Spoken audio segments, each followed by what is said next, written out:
Hello, welcome to Romance Files. Let's go. Here is my story.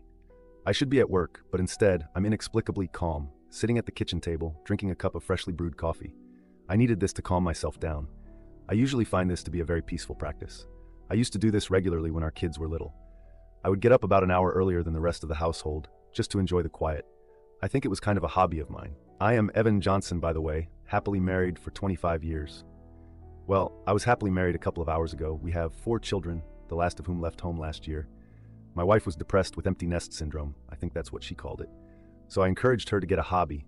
I think she did an hour ago. I didn't know his name. His name was Stallion, at least that's what she kept calling him.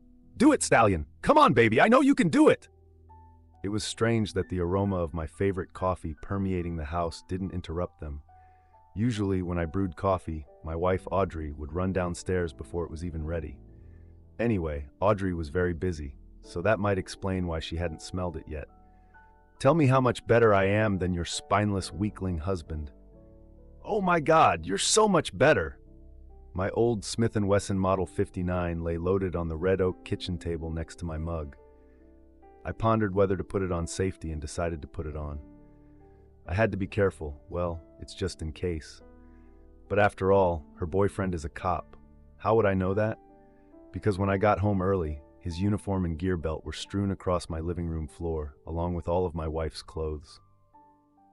That's it, baby. Take me harder, harder. I've never felt anything like this until you came along, and thank God you did.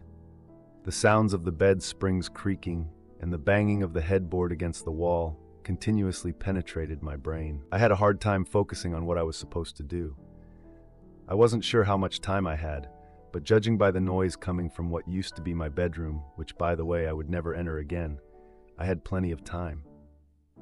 I knew it wasn't the first time they'd been together, because, among other things, I heard, "Damn it, baby. We need to find a way to increase our time together to 2 or 3 times a week instead of every once in a while." This was coming from the mouth of my loving wife. At least I think that's what she said. How did I end up here in the middle of this nightmare? It was really stupid. I went to work and forgot my briefcase.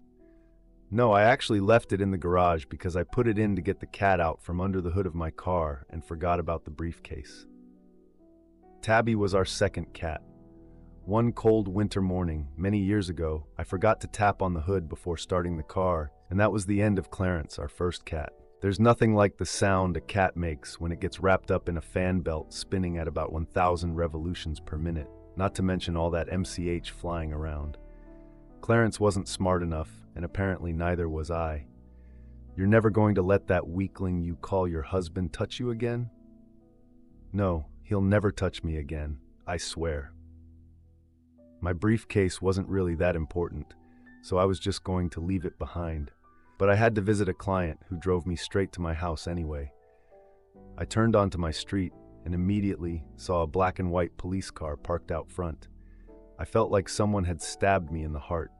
I assumed something terrible had happened to my devoted wife.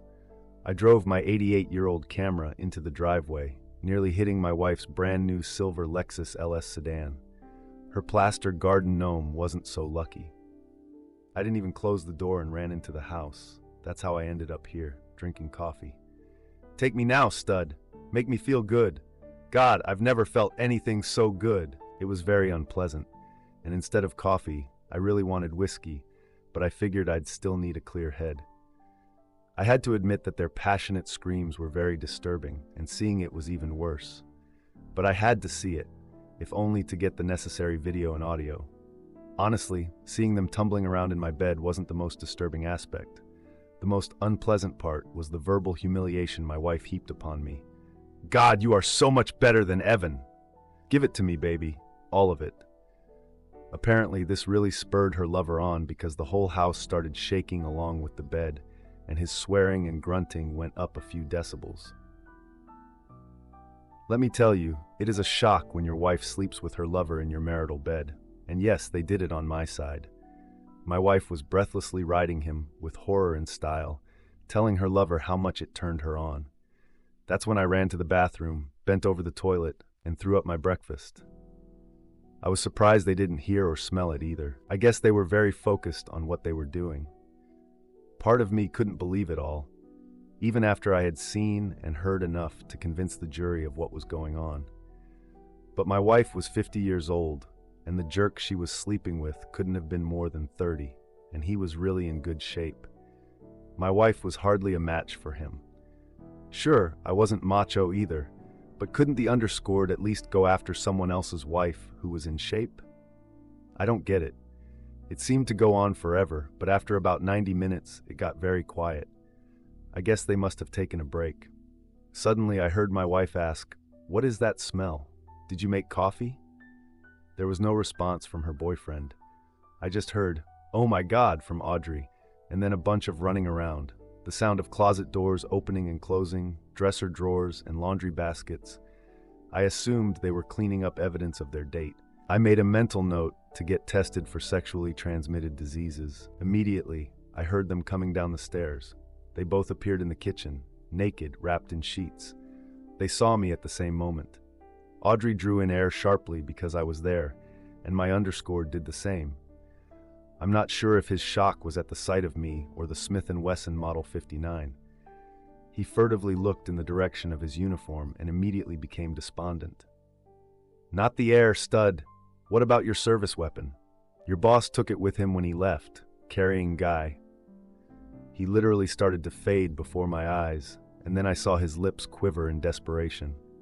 He fell to his knees, losing the sheet in the process, and began frantically rummaging through the pile on the floor. "He took this too. I think he called it your throwing weapon." I'm guessing the thing that upset him the most was the fact that the serial number had been taken off of it. Something like 5 to 7 years for that former officer. Stott Johnson's shoulders slumped dramatically at this revelation. Like I said, he's a caring guy. We had a pretty good station while you two lovebirds were minding your own business upstairs. He quickly looked out the window to the street. "Yes, he also took the patrol car. Your boss said you were providing security at the construction site. He was going to take your uniform too, but he thought you might need it when you leave here."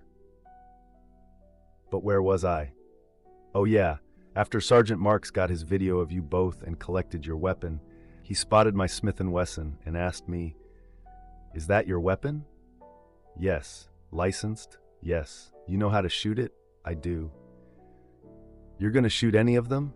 "You know we get angry if civilians shoot someone, even if they deserve it. One of the advantages of our job is that we can shoot people, and you can't." I promised Uncle Pat, Sergeant Mark, that unless the underscored has a third weapon that we don't know about, nobody gets shot. Your boss said okay and headed for the door with the words, "Oh, do me a favor. Tell Officer Johnson not to come to the station. We'll call him when we want to talk to him." I've never seen a cop cry before. "It's about time you picked up your weapon. You don't have a third gun, do you?" He shook his head negatively. I knew there wasn't because we checked. I was just trying to emphasize my point. I wasn't actually aiming at any of them. I just kind of waved them off and went on with my story. "Maybe you could call your wife for a ride home?" Probably not. She was too upset about that video I emailed her of the two of you in my bedroom. It was hard to understand what she was saying, but it was something about her father, the chief of police. "How could you do that to your kids?" She told me about them. "You seem to have a good family. Too bad." Despite the situation, I was really having fun right now. It was a bit like having a fish on a rod, and I was just playing with it a bit. I'd asked my wife to drive you, but her car has been impounded. "What?" Audrey's high-pitched squeal. "The police impounded your car, Audrey, because there were a couple of ounces of unaccounted-for marijuana in the front seat. Sergeant Mark said they usually just write a ticket if they do anything at all, but he felt they owed me something for all the trouble the police department caused me. Don't worry," he said. "You can probably pick up the car in a few days after they've done all their forensics." Oh my God! Now she wasn't screaming anymore. It was more of a sad moan, kind of like a lonely little hound howling at the moon. "Well, officer, I think it's time for you to put on your uniform and leave." So he did. As soon as he left, my wife regained her speech. "Please, Evan, I love you. It didn't mean anything at all. It was just a hobby or something like that." "Oh man, I wish you told me that sooner. I was worried you loved him and were going to divorce me." "Now I feel bad," I guess I really overreacted, didn't I? I mean, you love me and all. Of course I love you, Evan. Why would you doubt it? Well, aside from the whole infidelity thing, underscored your lover on my side of the bed and you calling me a stupid idiot covered in crayon, there were other signs. Oh, honey, I never actually did that. It was just bedroom talk to get us horny. Wait, you said you overreacted, Evan. What did you do? She looked annoyed. Evan, what did you do? Up until now, she seemed to be in a state of shock. Now she was definitely nervous, paying close attention to me. Well, I'm sorry, but just when I thought you didn't love me anymore, I sent the video to our kids. I just wanted them to see who their new daddy would be. You might have to wait a little while before you call them. They seemed upset for some reason. I thought they'd be happy for you. Well, it shows you what I did. Oh my God, you didn't. I just nodded my head. I forgot to mention one more thing, but you probably already know that your lover's wife works for the same company as you. I think she mentioned that she works as an executive assistant to the CEO. Don't worry, I told her not to fire you because you'll still need your job even if you get transferred to Little Rock. When I talked to my attorney, she said that since you make more money than I do, you will be paying me child support for a few years. She thinks it will be somewhere around $3,000 a month. I know most cheating husbands refuse to accept this, the macho kind, but that's not going to happen to me. I plan to take time off from work and go on a long fishing vacation to deal with my pain. As the song goes, deep sea Sarita fishing in the Gulf of Mexico. I'm not sure why the lawyer wanted a picture of you. She said it was to give it to your father. Maybe it was so she could give it to all the officers in case they wanted to start any harassment. Or maybe it was to see if any more of them wanted to date you. But at any rate, I gave her a picture. I also sent a copy of the video to your mom and dad and all your coworkers. How could you be so cruel to me, Evan? Oh, honey, I wasn't cruel. I just wanted everyone to know who your new beau is. All your friends on Facebook seemed happy for you. At this point, Audrey was almost unresponsive. She just sat on the floor in her sheet, sobbing, shaking her head in disbelief. This can't happen to me. Okay, sweetie, you need to get dressed and pack your bag. Your parents should be here soon to pick you up. I nudged her in the direction of the stairs to get dressed. Pick me up? Well, of course. You'll need a place to sleep. They told me you could stay with them for a while. The house will have to be sold as part of the divorce, I said to her afterward. Divorce? You seem to have a few questions, dear. That surprises me. What did you think was going to happen when I found out? Well, I really, You didn't think you'd get caught? Are we going to continue this pointless conversation? It was quiet upstairs for a few minutes. She didn't make a sound except for the occasional wheezing and sobbing. Why do cheaters always cry when they get caught? It's the most horrible thing. If being caught is so unpleasant, then for God's sake, don't cheat.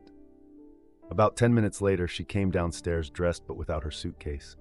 Evan, hun, we really just... Then I heard her parents' car pull up in front of our house. Goodbye, Audrey. As always, gentlemanly, I held the door. That's the story. If you liked it, please support us with a like, as well as subscribe to our channel. Write in the comments what you think about the story. Thank you for being here with us.